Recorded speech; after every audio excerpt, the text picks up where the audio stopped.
NEET घोटाले मामले में अब एक नया मोड़ आ गया है। एजुकेशन मिनिस्ट्री ने नीट यूजी एग्जाम में हुए कथित स्कैम की अब बड़े स्तर पर जांच का प्लान बनाया है, क्योंकि एजुकेशन मिनिस्ट्री ने इस मामले की जांच अब सीबीआई के हाथों सौंप दी है।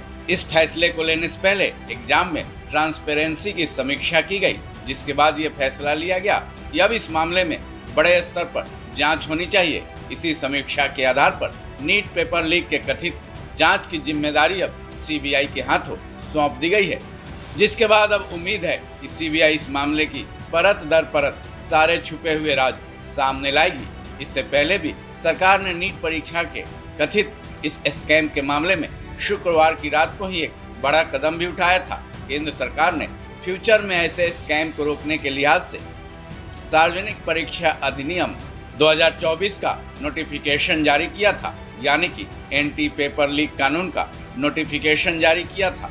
हालांकि नीट परीक्षा में धांधली की बात से शुरू में तो केंद्रीय शिक्षा मंत्री धर्मेंद्र प्रधान ने पूरी तरह से इनकार कर दिया था। साथ ही जोर देकर यह भी कहा था कि कोई भी पेपर लीक नहीं हुआ है, लेकिन अब एक के बाद एक धड़ाधड़ एक्शन लिए जा रहे हैं, क्योंकि एंटी पेपर लीक कानून लागू होने के बाद अब इसके लिए एक पैनल का भी गठन कर दिया गया है। केंद्र सरकार की तरफ से दी गई जानकारी की माने तो परीक्षा प्रक्रिया में सुधार करने के लिए एक पैनल का गठन कर दिया गया है। ये पैनल 7 सदस्यों का होगा, जिसका नेतृत्व इसरो के पूर्व चीफ राधाकृष्णन करेंगे। ये पैनल 2 महीने के भीतर ही अपनी रिपोर्ट केंद्र सरकार को सौंपेगा। इस पैनल का ऐलान केंद्रीय शिक्षा मंत्रालय ने किया है। केंद्र सरकार ने ये कदम यूजीसी नेट और नीट यूजी 2024 परीक्षा के कथित पेपर लीक मामले में हो रही अपनी फजीहत को लेकर उठाया है।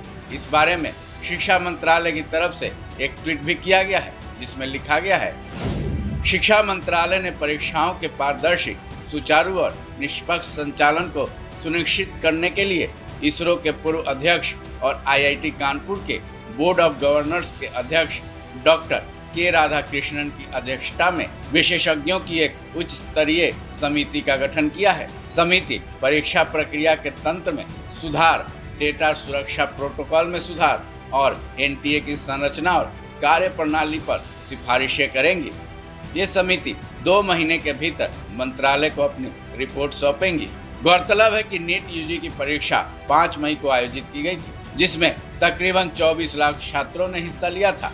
इसका रिजल्ट 4 जून को घोषित कर दिया गया था, जो कि 14 जून को होने वाला था। पेपर लीक और गड़बड़ियों के आरोप तब लगे थे जब रिजल्ट में ये सामने आया कि 67 छात्रों ने पूरे 720 में से 720 अंक लाए हैं। तब पूरे देश में इसका विरोध शुरू हुआ, जिसके बाद ये मामला देश के हाई कोर्ट्स और सुप्रीम कोर्ट तक भी पहुंचा। बहरहाल अब केंद्र सरकार ने इस मामले को सीबीआई के हवाले कर दिया है। अब ये देखना अहम होगा कि सीबीआई की जांच में क्या कुछ निकलकर सामने आ रहा है। इस खबर में बस इतना ही।